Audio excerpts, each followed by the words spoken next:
He thought his family's money made him a god, but I, the poor server he married, was about to bring his elite world crashing down. Back in 2018, I married my now ex-husband. He came from money and grew up in the upper class, never lacking anything. I, on the other hand, was the complete opposite, growing up extremely poor and learning early on to work hard and rely only on myself. We met at his uncle's restaurant where I was a server. Came in one day as a customer and I served him. He asked for my number and we hit it off, or so I thought. After we got married, his true colors quickly emerged. He was a complete narcissist, actually diagnosed. This story takes place when I met his sister and her boyfriend for the first time. We picked them up from the airport, and as he introduced us, she eagerly exclaimed, "OMG, she's totally Jordan's." Her boyfriend agreed and my husband chuckled. I was like, "What is Jordan's?" My husband told me it meant I had great style. I thanked her for the compliment and thought nothing of it. Throughout their visit, they started calling me Jordans, and I accepted it as a cute nickname, thinking, great, they like me. That was until one night when we all decided to get drunk. We popped open some wine, and as we drank more and more, they started commenting on how shitty and cheap my wine was. I kind of shook it off, dismissing it as drunken banter as they started playing stupid drinking games. Truth or Dare was one of them. My husband's sister dared him to tell me what Jordan's was. They were all laughing like chickens, completely drunk. He slurred, "Jordan's is the name we give homeless people who have swag."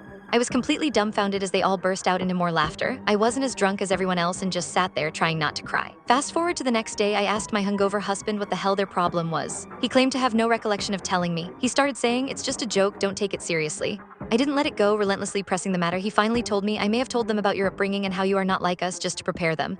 I was in complete shock. To prepare them for me, I could not believe what I was hearing. I spent the next few days to myself, making excuses and staying busy. My husband had bought an expensive bottle of tequila that we were supposed to drink the night before they left. The day before their departure, they went on a hike, from which I excused myself. Time for a little payback, motherfuckers. Let's test your elite palates. I videotaped myself swapping out the expensive bottle of tequila for Saws of Gold. In the video, I sat back and enjoyed shots of tequila, talking about my upbringing, the love and closeness I shared with my family, and how fortunate I was to have grown up without becoming a disgusting POS snob like the family I married into. I mean, I went off. I got drunk and went to bed by the time they got back. That way I didn't have to engage, and they wouldn't know I was already drunk off $200 worth of tequila.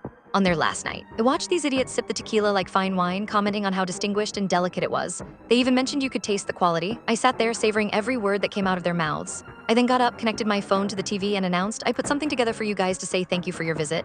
I hit play and watched as their faces slowly registered what had just happened and what they were actually drinking. Satisfied, I started gathering shot glasses off the table, the echo of total silence hitting the walls. They said nothing to me.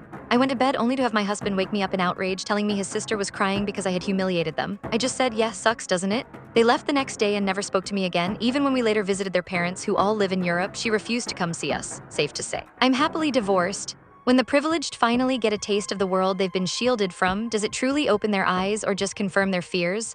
What's your take on this kind of karmic justice?